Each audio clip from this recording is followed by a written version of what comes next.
Daerah Jawa Barat mulai memasuki era kerajaan Hindu-Buddha di abad keempat Masehi. Seiring dengan berlangsungnya perdagangan internasional yang dilakukan oleh masyarakat Jawa Barat di era kebudayaan Buni, budaya dan pengaruh dari negara lain, khususnya India, mulai masuk ke wilayah Jawa Barat. Agama Hindu dan Buddha mulai masuk dan menyebar melalui jalur migrasi dan perdagangan.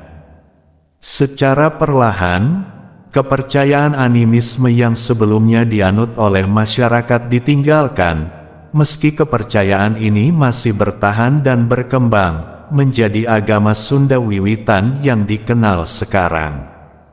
Kerajaan Salakanagara merupakan kerajaan semi-mistis bercorak Hindu pertama di Jawa Barat, di mana kerajaan ini diperkirakan berdiri di tahun 130, dengan Dewa Warman pertama yang berasal dari Palawa, India Selatan, sebagai raja pertama, dan Raja Tapura sebagai ibu kotanya.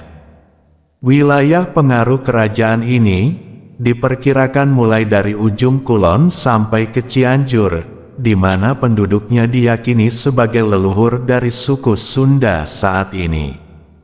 Kerajaan ini diperkirakan berdiri hingga tahun 362, namun keberadaan dari kerajaan ini masih diperdebatkan, dikarenakan belum ditemukannya penemuan arkeologi fisik seperti prasasti.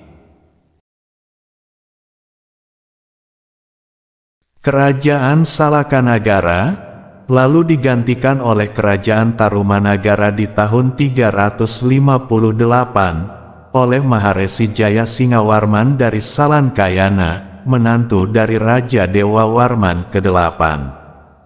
Jaya Singawarman awalnya mendirikan sebuah pemukiman di dekat Sungai Citarum, yaitu Desa Taruma. Desa ini lalu berkembang dengan pesat dan berubah menjadi sebuah kerajaan baru, yaitu Tarumanagara. Dikarenakan pengaruhnya yang semakin kuat, di tahun 362, pusat pemerintahan di wilayah Jawa Barat dan Banten beralih dari Raja Tapura ke Tarumanagara, di mana status Salakanagara diturunkan menjadi kerajaan daerah atau negara bagian dari Tarumanagara. Tarumanagara mencapai masa keemasannya di era pemerintahan cucu Jaya Singawarman, yaitu Purnawarman. Di masa pemerintahannya, Purnawarman mengepalai 48 kerajaan daerah yang terbentang dari Salakanagara di Pandeglang sampai ke Cisarayu di Purwalingga. Perekonomian Tarumanagara saat itu sangat makmur, di mana rakyatnya banyak mendapatkan manfaat dari kegiatan pertanian dan perdagangan. Di era Tarumanagara juga telah dibangun kompleks percandian Batu Jaya yang bercorak Buddha di Karawang pada abad ke-5 Masehi, di mana kompleks percandian ini merupakan yang tertua di Indonesia. Kerajaan Tarumanagara mulai melemah di era pemerintahan Sudawarman, di mana kendali akan kerajaan-kerajaan daerah di bawah Tarumanagara melemah, serta semakin menguatnya Sriwijaya yang berpusat di wilayah pesisir timur Sumatera sebagai pusat perdagangan baru. Di tahun 670, Tarusbawa, menantu dan pengganti Raja Linggawarman, memindahkan pusat pemerintahan kembali ke Sundapura, ibu kota Tarumanagara di era Purnawarman. Hal ini dilakukan untuk mengembalikan kejayaan Tarumanagara, yang di abad ke-7 Masehi, sudah mengalami banyak kemunduran. Ia lalu mengubah nama Tarumanagara menjadi Kerajaan Sunda. Keputusan ini menimbulkan pertentangan dari Wreti Kandayun, penguasa dari Kerajaan Galuh di Karangkamulyan, wilayah timur Tarumanagara. Dengan dukungan dari para raja daerah di wilayah timur, juga kerajaan Kalingga, Uretikandayun menyatakan Galuh sebagai kerajaan merdeka, yang terpisah dari kerajaan Sunda. Untuk menghindari terjadinya perang saudara, Tarusbawa pun mengakui status Galuh sebagai kerajaan mandiri yang sejajar dengan Sunda. Wilayah antara Sunda dan Galuh dibatasi oleh Sungai Citarum.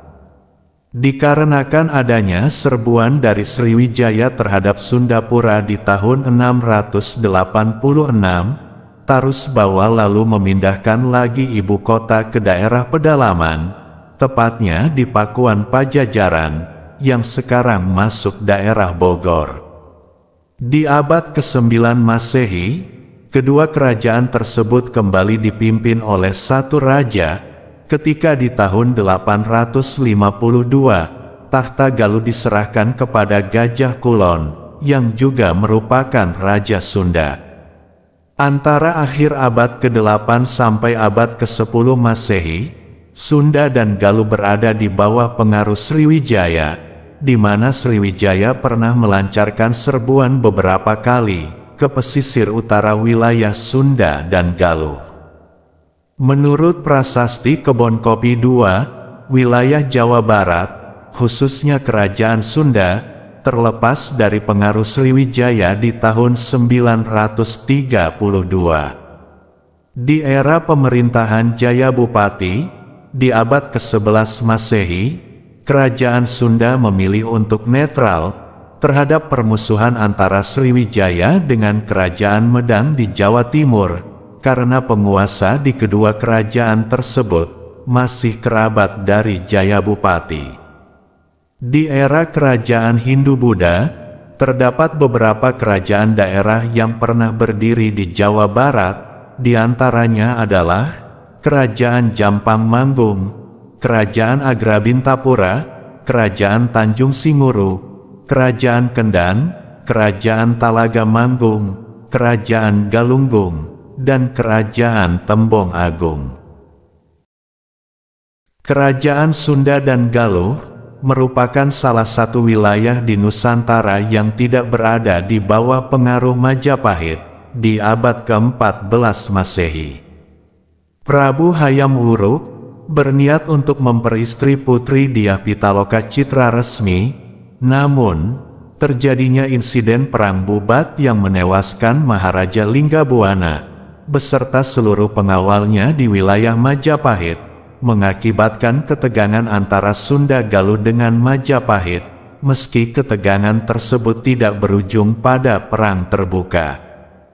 Hubungan Kerajaan Galuh dengan Majapahit setelah insiden di Bubat relatif normal, di mana ketika perang Paregreg antara sesama keturunan Hayam Wuruk meletus di timur, kerajaan tersebut menerima para rombongan pengungsi dari Majapahit.